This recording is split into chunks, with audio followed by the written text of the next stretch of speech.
दहशतवादी तळ आम्ही का उद्ध्वस्त करत आहोत ते लष्करानं सांगितलेलं होतं। आता बहावलपूरमध्ये पुन्हा एकदा भारतीय सैन्यानं हल्ला केलाय।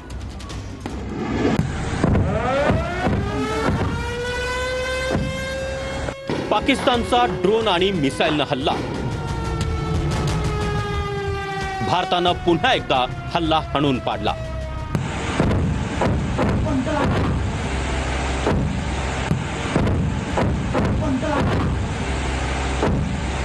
पाकिस्ताननं जम्मूमध्ये ड्रोननं हल्ला केलाय। पाकिस्तानचा हल्ला होताच भारतानं ड्रोन पाडले।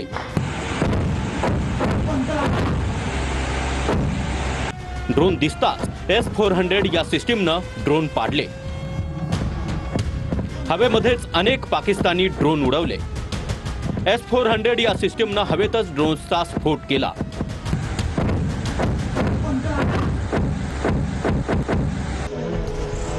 एकाच वेळी अनेक ड्रोन्स हवेमध्येच नष्ट केले।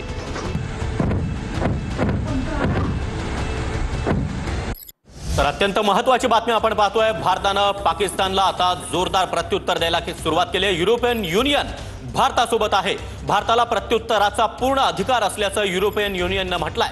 त्यामुळे मंत्री एस जयशंकर यांनी युरोपियन युनियन सोबत चर्चा केलेली आहे। अमेरिकेसोबत चर्चेनंतर युरोपियन युनियन मध्ये देखील आता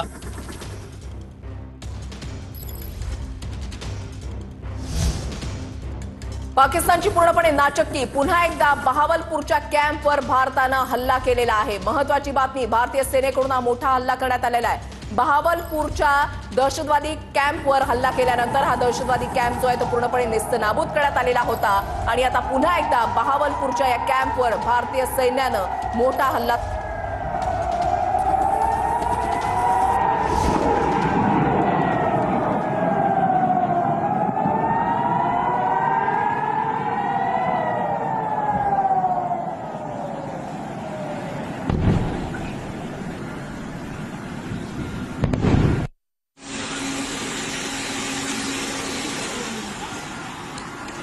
तर लाहोरमधील भारतानं केलेला हल्ला त्याचा हा व्हिडिओ आता समोर आलेला आहे। 10:38 हा व्हिडिओ शूट करण्यात आलेला आहे।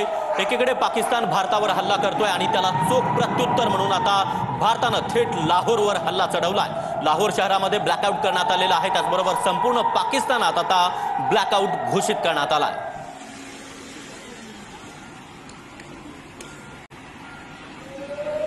लाहोर, कराची, इस्लामाबादमध्ये भारताचे आता हल्ले जे आहेत ते सुरू झालेले आहेत। पाकिस्तानकडून भारताच्या 3 राज्यांमध्ये हल्ले करण्यात आले। लाहोरमधली दृश्य जी आहेत आता समोर येत आहेत। भारताकडून ड्रोन आणि मिसाईल्सने हल्ले जे आहेत ते केले जात आहेत। लाहोरसह संपूर्ण पाकिस्तानमध्ये पूर्णपणे ब्लॅकआउट करण्यात आलेले आहे। पाकिस्तान पूर्णपणे घाबरलेला आहे। पाकिस्तानकडून सुरुवातीला भारतावर हल्ल्याचा प्रयत्न आणि त्याच्यानंतर हे संपूर्ण हल्ले परतवून लावल्यानंतर आता भारताकडून सुद्धा चोख प्रत्युत्तर दिलं जात आहे। लाहोरमधली दृश्य जी आहेत ती समोर येत आहेत। भारताकडून पाकिस्तानवर ड्रोन जे डागण्यात आलेले आहेत ती ही दृश्य आता समोर येत आहेत। तर भारताकडून